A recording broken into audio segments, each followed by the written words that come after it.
Pleasant morning to all of you. A warm welcome to Zoom webinar on diagnosis and management of menstrual disorders. What can we do in OPD setup and GP practice? Organized by GMOA and Society for Health Research and Innovation. Kindly mute your microphones and turn off the camera during the sessions and use the chat box to clear your doubts. It's my pleasure to introduce today's speaker, Dr. Ruwan SIlva, consultant obstetrician and gynecologist, currently attached to the North Colombo Teaching Hospital, Ragama. Over to you, sir.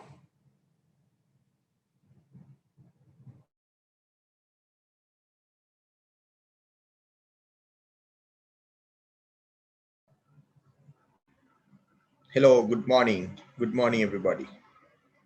So, first and foremost, I would like to thank the GMOA for inviting me for this lecture, right?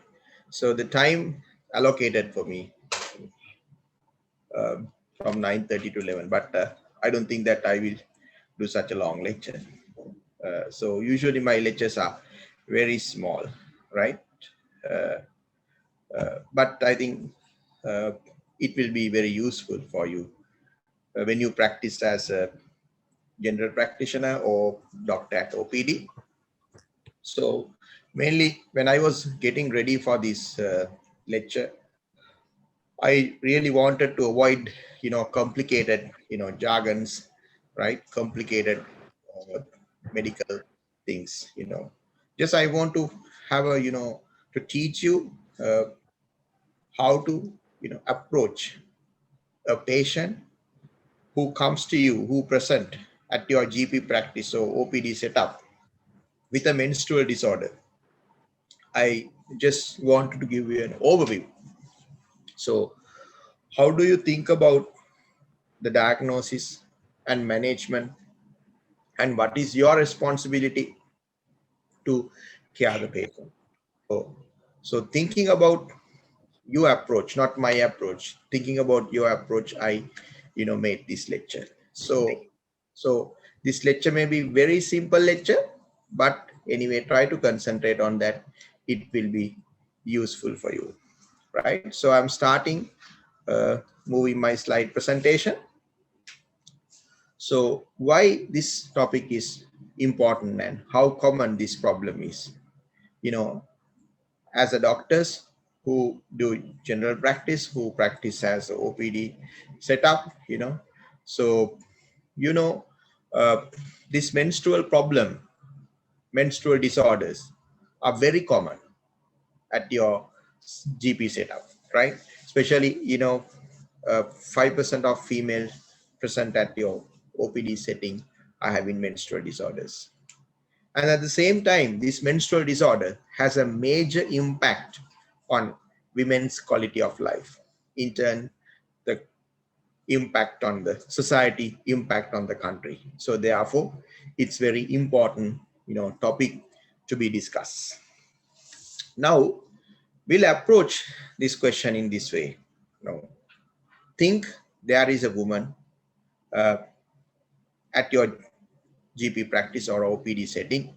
So now this patient is in front of you and she complains of a menstrual problem. So what is a menstrual problem? She's talking about some irregular vaginal bleeding, right? Spotting, heavy bleeding, whatever. She tells something about abnormal bleeding down below. So how do you approach? So I think first and foremost, you decide whether this lady who is menopause coming with bleeding or not menopause. That's my first classification, right? So is this lady who reached menopause coming with bleeding again, or she has not reached menopause? So how do you come to that definition? So when I search, I found the WHO has defined menopause as this. Menopause is permanent cessation of menstruation, which is caused by loss of ovarian follicle activity, and it's a retrospective diagnosis. So how do you diagnose menopause? Right, basically, clinically, after 12 months of last menstrual period, right? If a woman not getting menses, you know, after 12 months, right? So once you confirm with, symptoms, as well as you can do a blood test called follicular stimulating hormone, right? So then she's menopause, right? So the lady who comes to your GP practice or OPD setup, she may be 45, 48, or 50 or 55, and you take the history, right? Have you had stopped your menses? So the woman is telling, yes, doctor, I have, stopped my menses at the age of 52. Now, again, I have started bleeding, right? So then it is called postmenopausal bleeding, right? So what are the causes of postmenopausal bleeding? So majority of postmenopausal bleeding are benign, right? So atrophic endometrium, vaginal atrophy, those are the commonest causes of postmenopausal bleeding. But unfortunately, there are cancers such as endometrial cancer, cervical cancer, right? So there are cancerous lesions also, right? So therefore, when you come across a patient, when you diagnose a postmenopausal bleeding, you should not take it as a easy thing. I think better to make a referral, right? Because so I mean you don't have to tell the patient so there is a possibility of high chance of cancer, but you can tell there are so many causes, but we need to exclude the cancer. So therefore, right, uh, better to give a referral, so we need to investigate further, right? So now that part is sorted, right? Now, patient who is not menopause, irregular bleeding, not menopause, right? So the next thing, so you have a patient who is not menopause, right? She has not reached menopause, maybe 30, maybe 35 or 40, maybe 48, right? So she comes to you again telling, erratic bleeding, spotting, right? Heavy bleeding, different types of symptoms regarding bleeding. So the next step, you need to exclude pregnancy. Is my patient is pregnant or not pregnant? Okay, so it's simple at your setup. So you may do a urine pregnancy test. If there is a doubt, so you can repeat a serum beta HCG test. You know whether she's pregnant or not. If she's pregnant, but what you call, we call it early pregnancy bleeding, right? So what are the causes of early pregnancy bleeding?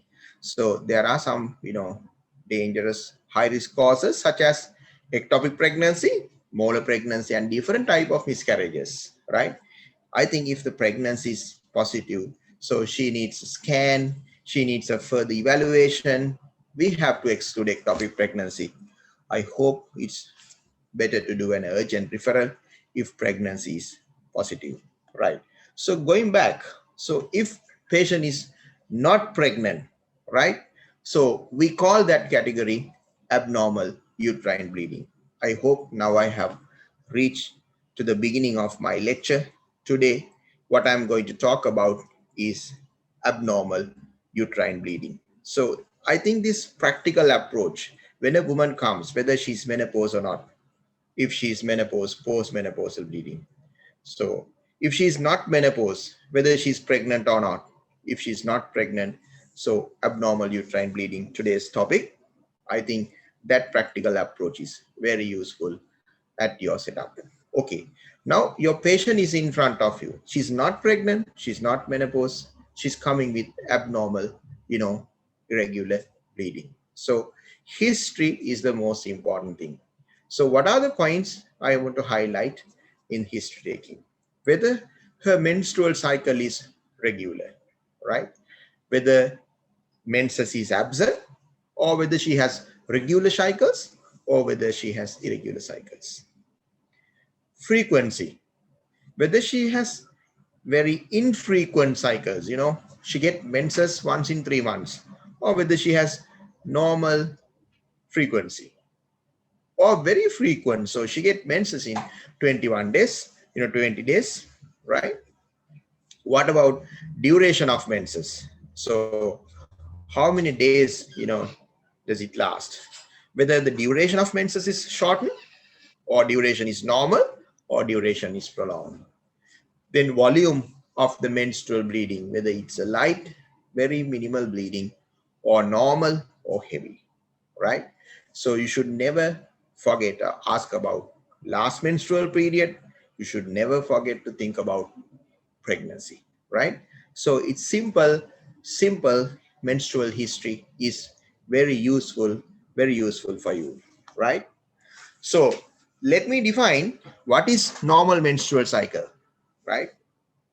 So according to the latest classification, 24 to 38-day cycles are, we label it as, normal menstrual cycle. If a woman is getting a flow of 3 to 7 days, it is normal. So if the blood loss is about 20 to 80 ml of blood loss per menstruation, per menstrual period, it is considered as a normal. Basically, normal menstruation is an external manifestation of normal menstrual cycle is the presence of regular vaginal bleeding. Right. So going back to the final MBBS, or going back to your medical student days, right? So as for physiology, we learn hypothalamo pituitary ovarian axis, right? Just I add this slide to, recall your memories and, hypothalamus secretes GnRH. GnRH stimulate pituitary gland. Pituitary gland secrete FSH and LH. They're responsible to stimulate the ovaries to produce estrogen and progesterone. So this hormonal axis result in menstrual cycle. In female menstrual cycle, it is divided into two phases, follicular phase and luteal phase. So first phase we call follicular phase. Why it is called follicular phase? Follicular stimulating hormone is predominating in the first half of the cycle, first 14 days, right? So during that period, the follicular stimulating hormone produce follicles, and follicles are developing. The developing follicles produce estrogen. Estrogen causes proliferation of the endometrium. So therefore, first half of the menstrual cycle, we call either follicular phase or proliferative phase. In the middle of the menstrual cycle, in a normal menstruating, regular woman, they release the ovary, which is called ovulation. So ovulation is happening in the middle of the cycle. After ovulation, the next half of the cycle begins. We call it is luteal phase because the corpus luteum is the dominant structure which produces progesterone, and progesterone causes secretory changes. So therefore, the second half of the cycle we call luteal phase or secretory phase. So moving forward, so what you see in the screen is a menstrual cycle of a female. So we label the first day of menses as the day one of the menses. It's very important for you guys, So how to label the menstrual cycle? First day is the first day of menstrual cycle. So in a normal, regular menstrual cycle, 14th day is the ovulation happening, right? So this slide, I just want to tell you, patient with symptoms present at your GP practice. These symptoms might be a sign of no organic disease, benign disease, or serious disease. So therefore, don't take it easy, right? You may be busy. Your practice maybe, line up 100 patients, but the patients in front of you who's telling menstrual disorder, right? Doctor, I'm having some menstrual problem, right? Continuous bleeding for 30 days, 20 days. Maybe having a serious disease. If you miss it, you miss it, right? Therefore, you are the primary care doctor. Don't think menstrual disorders, common, nothing much, benign. No. So there is a possibility of serious disease. Therefore, menstrual history and my approach, menopause or not menopause, pregnant or not pregnant, is very important. So this slide will tell you how to categorize in a busy GP setup. While you are seeing about 100 patients, a woman comes with menstrual bleeding. If she is postmenopausal, very high risk. Moderate risk, premenopausal, but either age 40 years or over, or younger, but with specific risk factors. Low risk is premenopausal, age under 40 years and without any specific risk factors. Example, so you may see a girl who is 16 years with, irregular menstruation, right? So it's very unlikely she's going to have a, serious disease. So she may be having no organic disease, just an ovulation, right? So in 2010, Menstrual Disorder Committee of FIGO, International Federation of Gynecologists, Obstetrician and Gynecologists, developed a special classification. So we uh, labeled that classification as palm coin classification. Why this was produced long time before? So when we were medical students, what we were using is the old classification. So you might have heard about Menorrhaea, Epimenorrhea, Polymenorrhea, Oligomenorrhea, all the Greek terms. And as they have found it was really confusing, so what they have done, they introduce a newer system. In new system, we don't talk much about this menorrhagia, epimenorrhea, polymenorrhea, oligomenorrhea. We don't talk these, we don't, label these terms nowadays. Now we usually, stick to this classification. This is called, palm coin classification, which is introduced in 2010. It is the classification for my topic, which is called abnormal uterine bleeding. So this is the classification. So when we talk about palm, polyps, adenomyosis, leiomyomata, malignancy and hyperplasia, those are 5 structural and histological conditions. Palm, coin is for coagulopathy, ovulatory dysfunction, endometrial, iatrogenic, and not yet classified, non-structural causes. So it is very simple. If you know the palm coin classification, it's very straightforward at your practice, right? So woman who is not menopause, a woman who is not pregnant, having abnormal uterine bleeding should be having one of these causes. That's all you have to think about. So, it's worth write down this list of causes and keep aside in your practice and think about it. When a woman comes, is she menopause? Is she pregnant?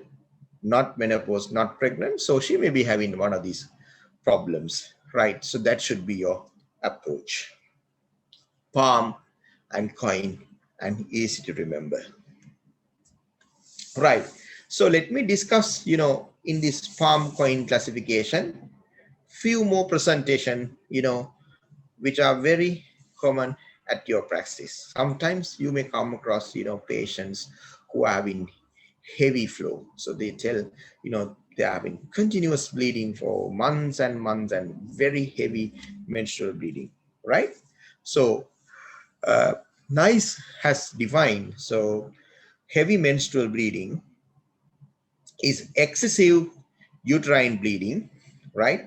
So where she bleeds more than 80 ml of blood and the menstruation lasts more than 7 days, which interferes woman's physical, social, emotional, and material quality of life, which is occurring over several consecutive cycles, usually ovulatory. So these are heavy menstrual bleeding, right?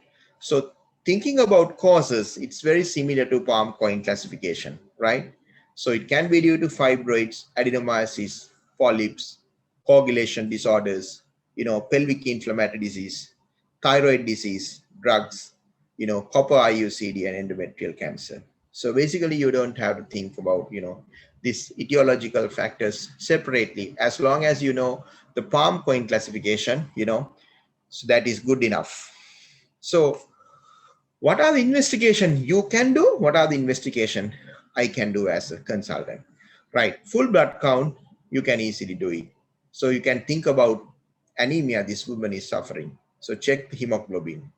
So if you suspect coagulation problems, so coagulation screening, you can request, right? Trans-abdominal, trans-vaginal scan. So you can refer to a, radiologist or gynecologist and get a scan done, right? So high vaginal swab. I don't know practically whether you do it in the private sector, in the private clinic or OPD setup, right? So, but it's a very simple test what you can do. So endometrial biopsy is done in the hospital or some specialist. Hysteroscopy is done by specialists. Thyroid functions you can do if you think this woman is having, thyroid problem. Right. So trans-abdominal scan. So, right, trans-vaginal scans. So these scans will detect so many things, right? So what do you know about fibroids? Fibroids are a benign condition. So where the muscles of the uterus, grow and become, masses in the uterus.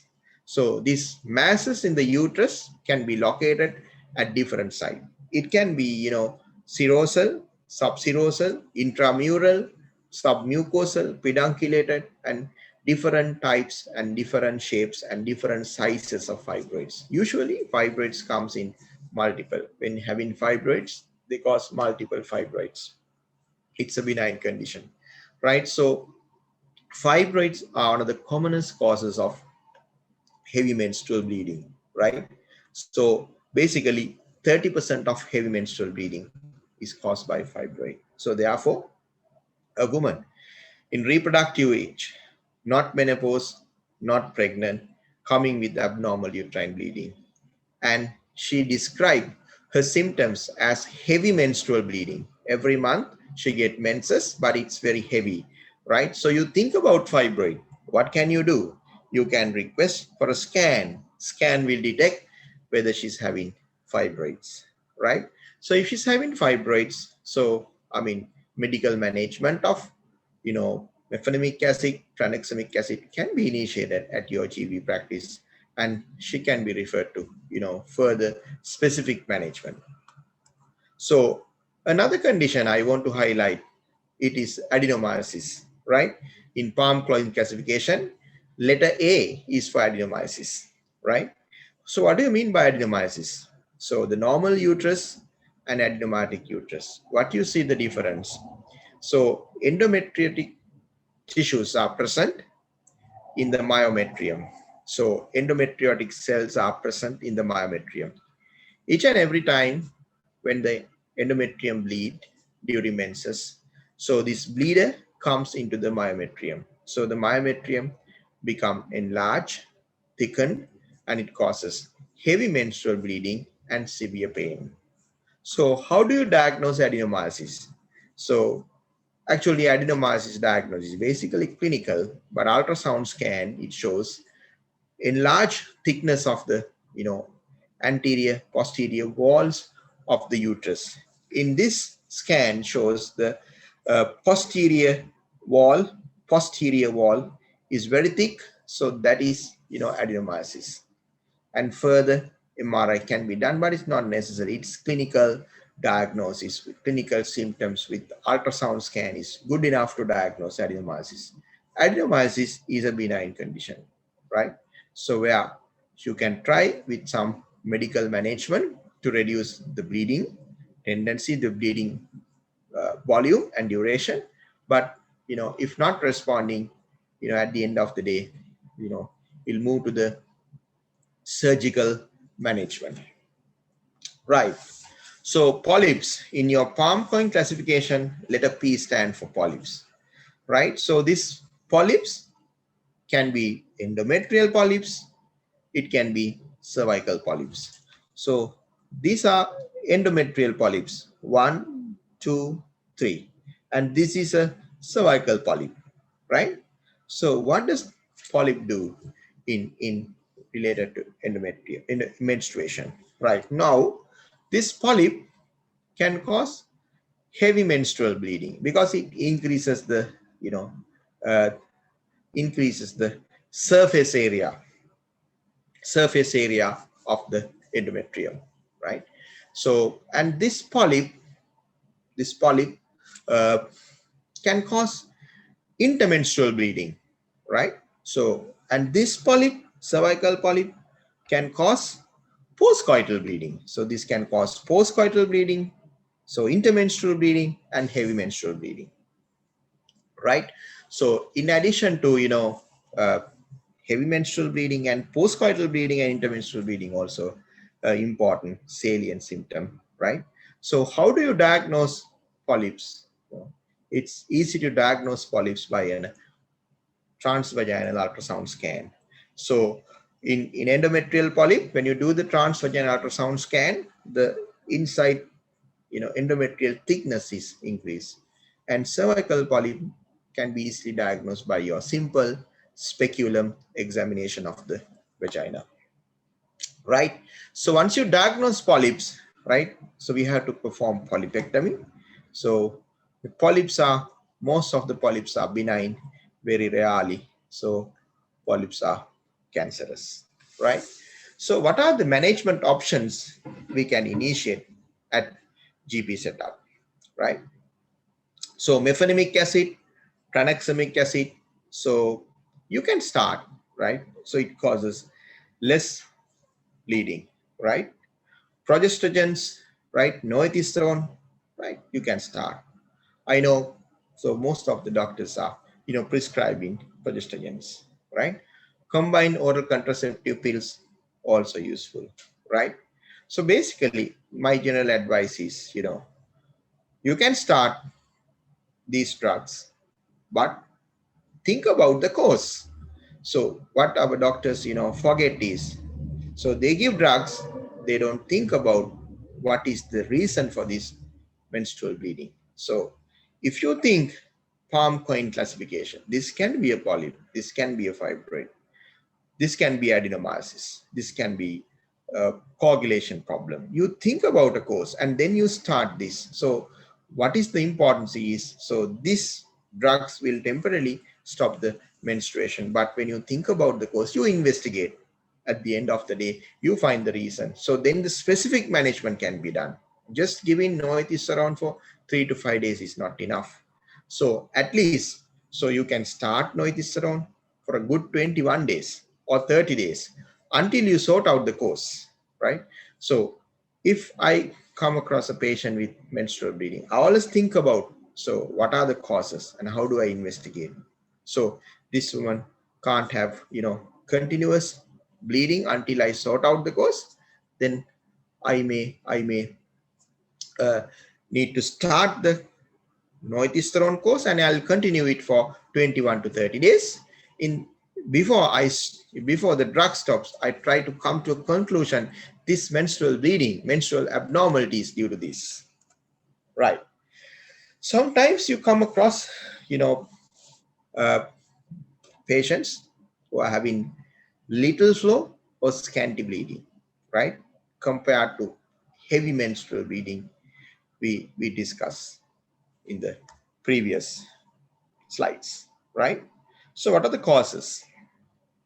Think about causes. Immature hypothalamic pituitary ovaries, polycystic ovarian syndrome, hyperandrogenism, and hormonal contraceptives. So at your GP practice, out of these three, so the commonest thing is this, right? You come across ladies like this who are having hirsutism. So you come across uh, patients like this having acanthosis nigricans, right? So what do you suspect? You suspect polycystic ovarian syndrome, right? So how do you diagnose polycystic ovarian syndrome? So there is a criteria for that, right? So when 2 out of 3 is positive, so you diagnose polycystic ovarian syndrome, right? It is nice to remember these 3 criterias. So what is the first criteria? So clinical or biochemical evidence of androgen excess, right? So after exclusion of related disorders, right? Clinically, if you see hirsutism, that's the fulfilling of one criteria. So, or otherwise, you can do a blood test, that is testosterone level. If free testosterone level is more than 1.3 or total testosterone level more than 1 microgram, so then it is called biochemical evidence of hyperandrogenism. And patient comes to you and tell you oligomenorrhea. That means, doctor, I'm getting very infrequent cycles. That's the other criteria. And to identify the third criteria, you have to refer the patient for a scan. So the scan will detect the ovaries, scan will detect the small follicles in the ovaries, right? So that is the ultrasound scan appearance of ovaries. So if 2 out of these 3 criteria is positive, you diagnose polycystic ovarian syndrome. So polycystic ovarian syndrome is very, very common, very, very common. So in some research says about 5% of females are having, some research says about 7 to 8%, right? But anyway, so in our practice, it's so common. So therefore, it's nice to study the polycystic ovarian syndrome and initiate the patient education at your level and diagnosis at your level, and initiate the management for polycystic ovarian syndrome at your level. It's very important, right? So when you perform ultrasound scans, so the ultrasound scan shows tiny little follicles in the ovaries, which suggestive of polycystic appearance of the ovary, right? So when a woman is having polycystic appearance of the ovaries, there are 2 main problems they face in their life. One is infrequent menses, right? They get menses once in 3 months, 4 months. Then second one is subfertility. So due to anovulation, they don't have, babies, right? So what can you do at GP's practice? This slide is very important, right? So, and research has proven for polycystic ovarian syndrome, right, weight reduction, exercise, diet has a huge impact, right? So if your patient is having high BMI, you must initiate her weight reduction program at your setup, right? So you can introduce her diet plan, an exercise schedule, right? And some targets, right? So what we say, when you start your diet and exercise, minimum you must lose, half a kilo over 1 week. So therefore, 2 kilos over 1 month, right? So like that, you must reach your optimal BMI. So that of course you can do. And I have seen some general practitioners are giving clomiphene citrate and letrozole for an ovulation. So I would say, without proper supervision of ovulation, if you can avoid giving clomiphene citrate and letrozole at GP practice is better, because sometimes the clomiphene citrate and letrozole which we give for ovulation, right, uh, causes ovarian hyperstimulation. So therefore, ideally, it should be given with supervision, right? So with some, guidance. So therefore, I would say uh, better avoid giving clomiphene citrate, letrozole-like ovulation-inducing agents at GP practice or PD setup, right? So metformin, you know, is a drug which can be started. So then clomiphene citrate metformin is another option which we use, and inositol is something new coming to the scene, right? So there are some research has proven, some research has not proven. It's a supplement, right? Sometimes we tend to give for polycystic ovarian syndrome. So better avoid that. So why metformin in polycystic ovarian syndrome? When we talk about the mechanism of polycystic ovarian syndrome, right? So we have found there's a high insulin resistance develop in the female body in women who are having polycystic ovarian syndrome. Then how do you diagnose that? If you can do a fast insulin level, right? Or if you can do a insulin level after glucose, right? So there are some cutoff values to detect the insulin resistance. A group of women, some women who are having PCOS, having high insulin resistance. This woman, and research has found this woman, using metformin has an effect on their ovulation. So therefore, this is a good thing, a new thing, metformin has a place to help ovulation in polycystic ovarian syndrome, especially women who are having high insulin resistance. Right. Okay. So coming to the next topic. Sometimes you come across patient at your practice who are having no menses. They are worried they don't have menses. They haven't had menses. When we talk about no menses, which is called amenorrhea, basically there are two categories. One is primary amenorrhea, where this patient or woman or a lady or girl never had menses, never ever had menses. Or maybe secondary, where she was menstruating previously but not had menses for last 6 months, right? So first and foremost, you must identify whether this is primary or whether this is secondary. So what is primary? So when you come to primary amenorrhea, a girl who has never had menses are falling into two categories. One category is girls who does not show any sexual characteristics. Category number two is girls who show sexual characteristics.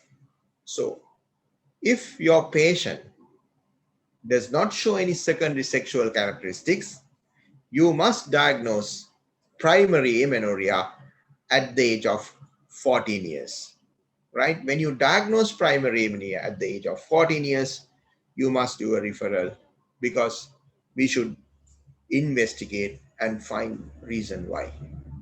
So basically, investigation is usually recommended at, specialist level, right? So your responsibility to diagnose it and refer. So if your patient or girl, if your girl is brought to you by her mother and telling, doctor, my daughter uh, didn't have menses yet, right? But when you look at her, when you examine her, you see she's having all secondary sexual characteristics. But how old is she? Still she is 14 years. What do you say? Don't worry. So she's having secondary sexual characteristics. She has 2 more years, right? So we'll give her 2 more years. So come back to me if she does not develop any menses. So after 16 years. So if your patient is having secondary sexual characteristics, you may delay your diagnose till 16 years, right? So at the age of 16 years, if a girl is not having menses, never had menses, with no secondary sexual characteristics, then you have to diagnose, you have to label it is a part of primary amenorrhea, and she needs expert opinion to find the reason. Secondary amenorrhea is very common at your practice. So I have given you a huge cause of secondary amenorrhea. Pregnancy is the first thing you think about secondary amenorrhea by doing urine pregnancy test. Breastfeeding is another cause. Lactational amenorrhea. Sometimes it is idiopathic. Drugs, hormonal contraceptives, stress, exams, causes secondary amenorrhea. Exercise, weight loss, eating disorders, rarely pituitary tumors, ovarian problems such as PCOS, premature ovarian failure, Ashaman syndrome. What is Ashaman syndrome? In Ashaman syndrome, So when we do the D&C, we overcure it, we overscrape the endometrial lining, so which can lead into stopping of menses. Adrenal causes and chronic systemic illnesses and hypothyroidism also can cause secondary amenorrhea. So huge list of causes can cause secondary amenorrhea. Right. So coming to the last bit of my lecture, right? So dysmenorrhea is another menstrual problem, menstrual disorder you may come across at your OPD setup. So dysmenorrhea is painful menstruation. So when we talk about dysmenorrhea, we have two categories. One is primary, two is secondary.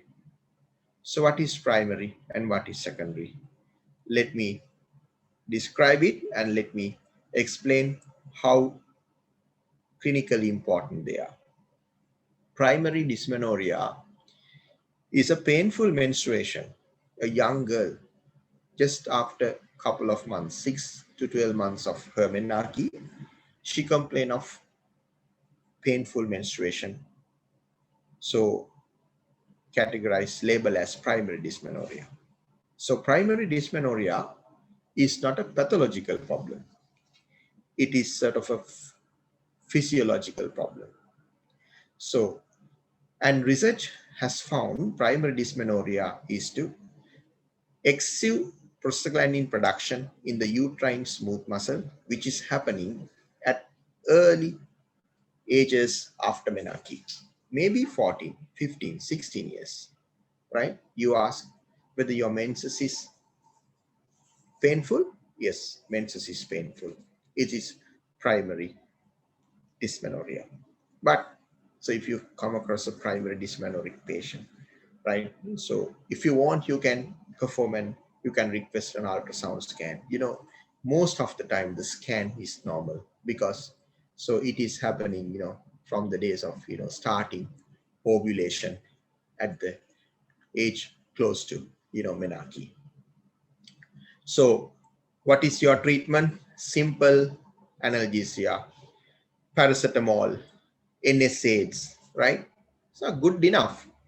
And reassurance. So, mothers are much worried about their daughters who are having primary dysmenorrhea, but your reassurance will be good enough for them to understand this is a normal situation, right?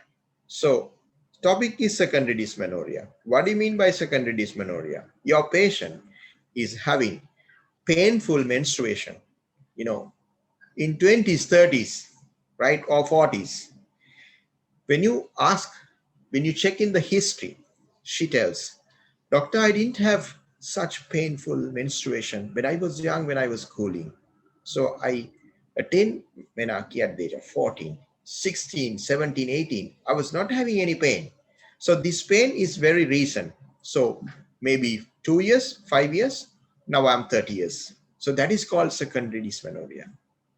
So painful menstruation, late onset. So what we have found, secondary dysmenorrhea is always pathological. So I have made a huge list of causes of secondary dysmenorrhea. Endometriosis, adenomyosis we simply discuss with heavy menstrual bleeding. Intrauterine polyps, you show the diagram of polyps inside. Submucosal fibroid, you show. Intrauterine contraceptive device, just the loop inside. Pelvic inflammatory disease, congenital uterine anomalies, cervical stenosis, Ashaman's uterine retroversion. So out of this, I'm going to discuss a little bit about endometriosis before I wind up my session. What is endometriosis?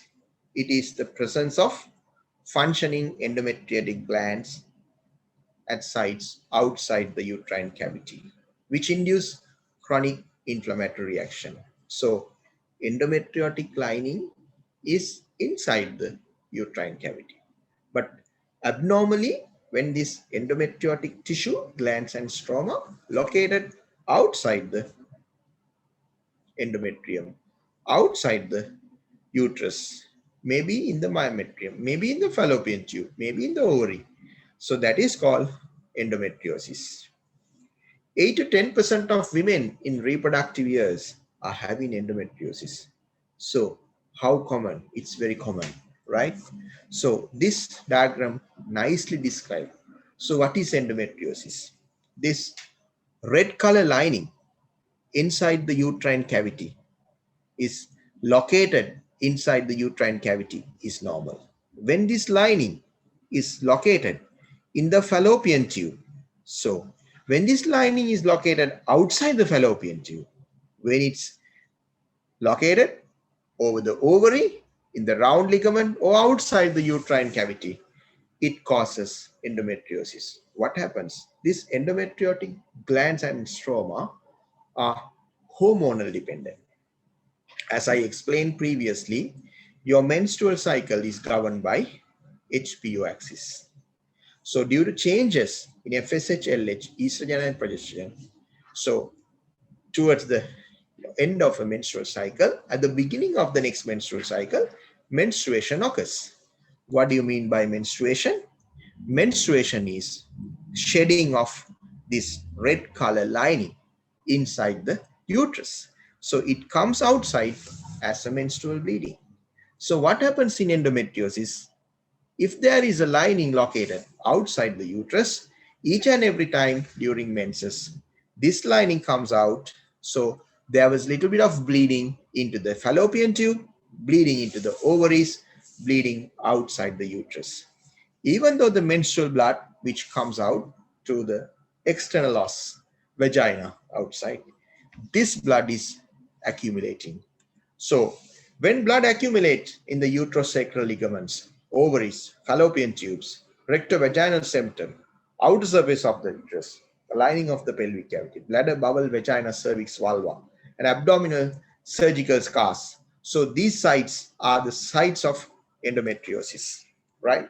So endometriosis clinically present as abdominal pain, pelvic pain, deep dyspareunia, painful defecation, pain on micturition, pain on exercise, pelvic tenderness, cervical excitation, tender adnexal masses, tubal damage leading to subfertility. The commonest signs of endometriosis. This is an image. So if you suspect endometriosis, right? So your clinical diagnosis of secondary dysmenorrhea, it's better to request an ultrasound scan. So it will tell you whether this is due to fibroids, polyps, or endometriosis. What you see in the screen is an endometrioma. So this is endometriosis present in the ovaries. So this endometriotic lining will bleed into this mass every month.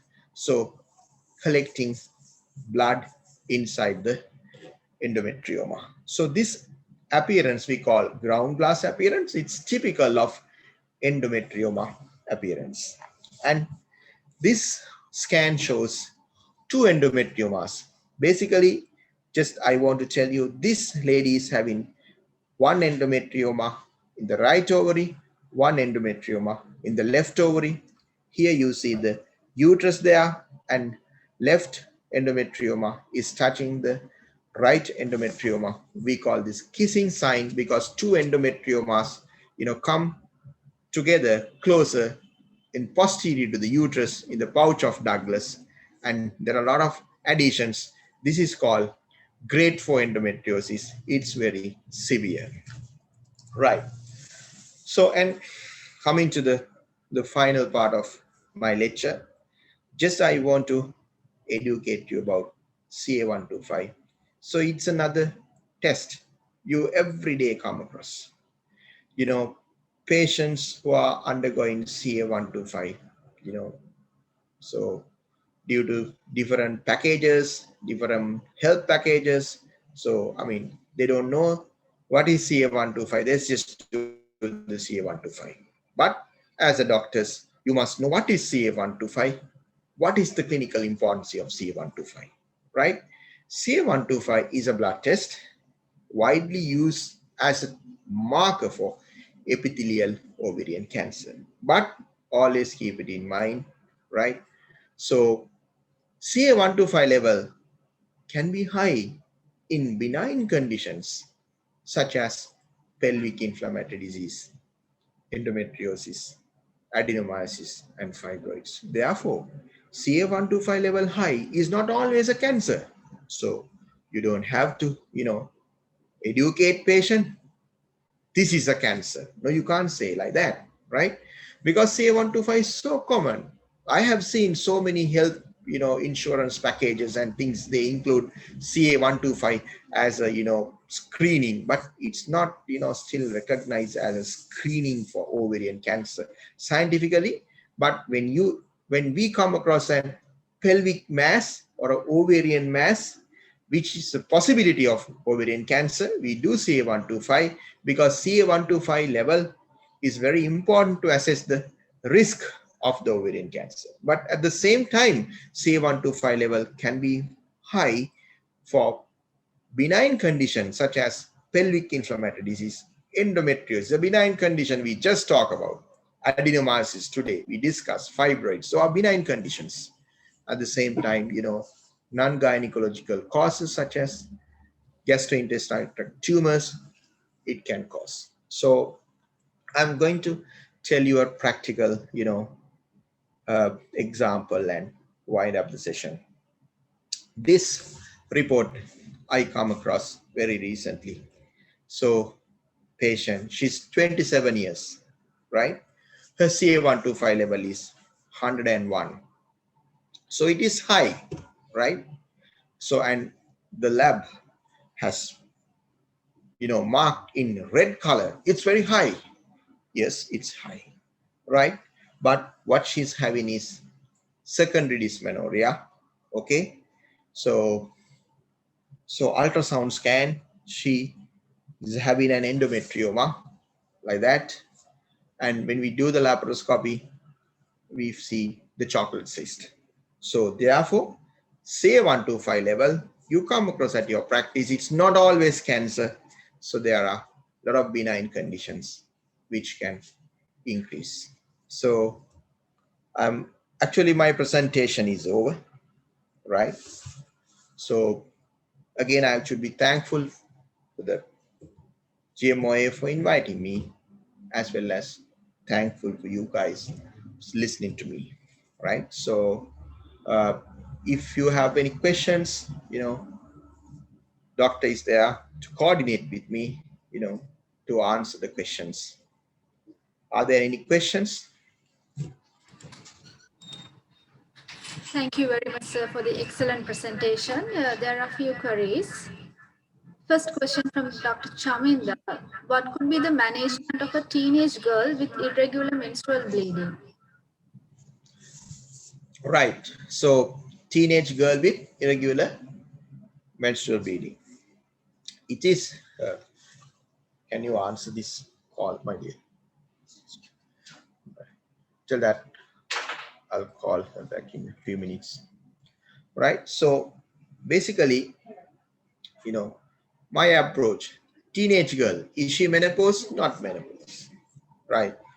Teenage girl, right? Can she become pregnant? Yes, she can become pregnant. So why don't you do BHC, urine HCG, right? So if she's pregnant, think about ectopic, miscarriage, molar pregnancy, early pregnancy bleeding, teenage girl. She's not pregnant. Okay, fine. So then what are the causes? Think about abnormal uterine bleeding classification, palm coin, right? So, but teenagers, so these underlying pathology, serious conditions are very rare, right?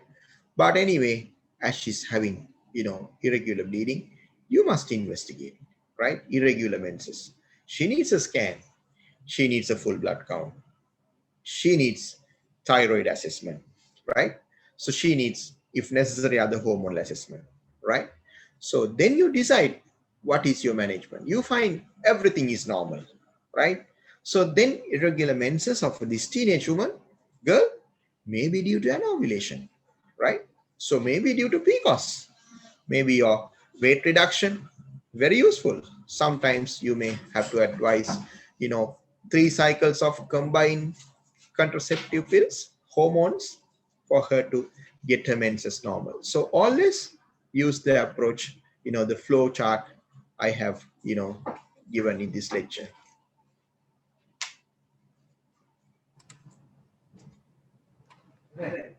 Thank you so much, sir. Next few more queries. By getting NET, won't it cause regression of the endometrium? So will it affect further endometrial evolution? No, uh, no, it is basically most of the they bleed due to proliferation of the endometrium. Why endometrium proliferate is due to estrogen effect. So when the endometrium undergo proliferation and bleeding due to estrogen, so you need some progesterone to stop the bleeding and to stop the menstrual endometrial shedding.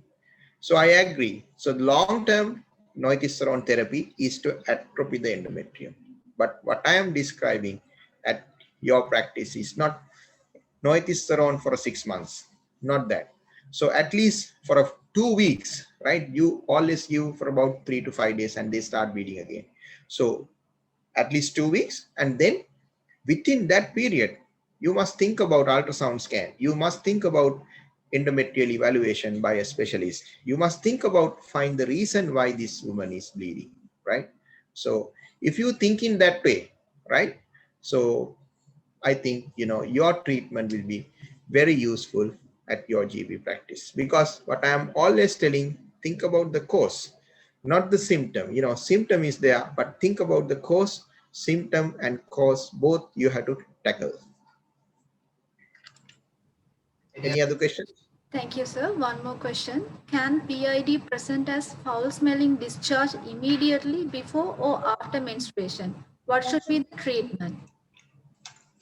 Yeah, basically when we talk about PID in our setup is not very common. But when we talk about uh, uh, clinical setup in Europe, or other Western countries, PID is very common, right? So foul smelly discharge, vaginal discharge is more suggestive of pelvic inflammatory disease. But so what I am telling at OPD setup or GP practice, PID is overdiagnosed and antibiotic therapy is overuse, right? So it's misuse, right? So therefore, I mean, if you suspect PID, right? So what you can easily do is, if possible, high vaginal salt, and clinically you suspect and treat with antibiotics. Though the best, recommended antibiotics regime is doxycycline and metronidazole. Sometimes we combine with ceftriaxone IM as well. But what you must remember is, in local setup, pelvic inflammatory disease are not very common. We don't come across much. So as compared to other countries. But when you suspect, when you diagnose, then there is a place for antibiotics. But I strongly suggest not to give antibiotics for each and every abdominal pain comes to you without any vaginal bleeding, suspecting PID. Thank you, sir. One more question. What's the management for middle-aged lady who has completed her family with irregular menstruation for few months? What investigations needed? Right. So then again, my approach, right? So middle aged woman, she's not menopause, she's still menstruating, right? Family completed, that's a different story. Still, she's potential to become pregnant. So whether she's 42 or 45, if she's coming with menstruation irregularity, think about pregnancy first. So you do the pregnancy test. If it is negative, right? So she's not pregnant. Then again, you think about palm coin classification. So these are the causes. So what investigations you perform, right? So you can temporarily stop her bleeding with, no ethesterone, right? progestogen. And then think about arranging a scan and full blood count, right? Speculum examination to exclude any local causes, right? So then manage as it is. Thank you, sir. One more question. Why is Ashaman syndrome classified under no flow or dysmenorrhea? Right. So what happens in Ashaman syndrome? So when we scrape the endometrial lining, so endometrium has three layers. Stratum basale is the most innermost layer which produce the endometrium, which regenerate the endometrium. When we scrape, when we do the overscraping, sometimes we damage the stratum basale. When the stratum basale is damaged, so there is no basal layer to regenerate the endometrium. So therefore, after overcurating, so after overcurating, so they develop amenorrhea. So dysmenorrhea, how do they develop dysmenorrhea? Because there are a lot of additions in between walls, right? And so Ashaman syndrome, so it's sometimes, the whole endometrium is not damaged. Occasionally there can be a little bit of bleeding. So due to additions between walls, the cervical internal os is closed. So when the internal os is closed, sometimes there can be accumulation of, blood inside. So therefore, in Ashaman syndrome, the commonest presentation is secondary amenorrhea, but rarely it can present as secondary dysmenorrhea as well. Thank you, sir. One more is kind of a case discussion. A 15-year-old girl with amenorrhea with secondary sexual characteristic was presented with lower abdominal pain for 2 months on and off, presented with reduction of urinary flow, later found unperforated hymen. How can it happen? Please explain. So, right. So then secondary sexual characteristics are present, right? But if the girl describe abdominal pain monthly, clinically it is suggestive of she's menstruating due to outflow obstruction. The menstrual bleeding does not come out. I taught you to wait till 16 years if patient is asymptomatic, right? So mother brought to you a girl, she's totally asymptomatic. She's not having pains, she doesn't have complaint, her complaint is no menses, right? But she's having secondary sexual characteristics. You just wait till 16 years. But the case you are describing is 15 years, secondary sexual characteristics having severe abdominal pain every month. So can you wait? No, you can't wait. You have to do a transabdominal ultrasound scan. When you do the transabdominal ultrasound scan, you see hematocolpus, you see hematometron, that is blood accumulated in the vagina, blood accumulated in the endometrium. So if you just examine her down below, right? So her hymen is bulging like a bluish, bluish color balloon. Its hymen is bulging because accumulation of menstrual bleeding. So always, you should have a clinical approach to that specific case. So thank you so much. Few more queries. What is the best time to do ultrasound scan during menstrual cycle? And in gynae issues, who should do the ultrasound scan, either gynecologist or radiologist?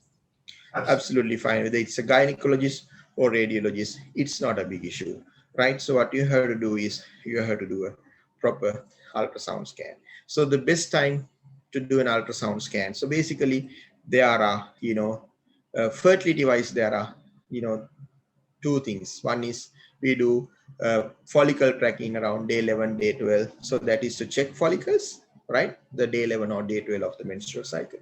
Sometimes we do baseline ultrasound scan on day 3, right?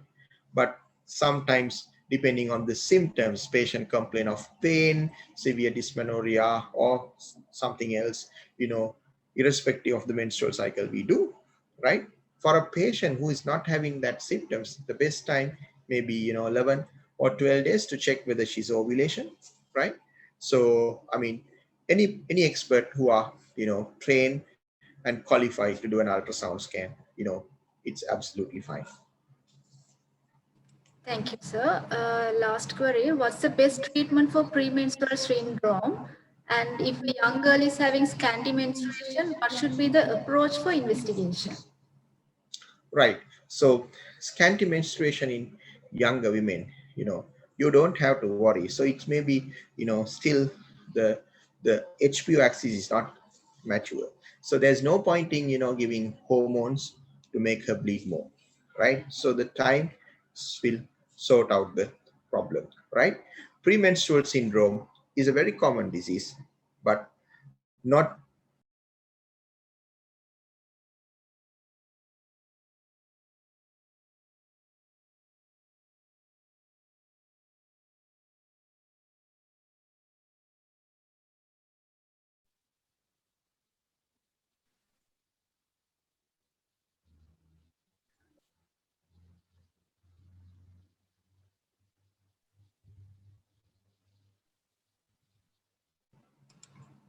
right. So when you come to management of premenstrual syndrome, right? So at your practice or OPD setup, when you diagnose premenstrual syndrome, the first line, the treatment you can initiate is the combined oral contraceptive pill, right? So and new research has found diasterosterone containing pills are more effective. So you can initiate, combine hormonal contraceptive pills as the first line. So there are so many steps, in steps in the ladder, right? So treatment of premenstrual syndrome. Sometimes we give GnRH analogs, So those things, we can initiate at expert level, but premenstrual syndrome is a basically, management initiation at OPD or GP practice. Thank you, sir. There are no more queries. So I would like to thank Dr. Ruwan Silva for his excellent and informative presentation on behalf of the GMOA and Society for Health Research and Innovation. Now, I would like to present a small token of appreciation to Dr. Ruwan Silva. Please accept, sir. Thank you so much.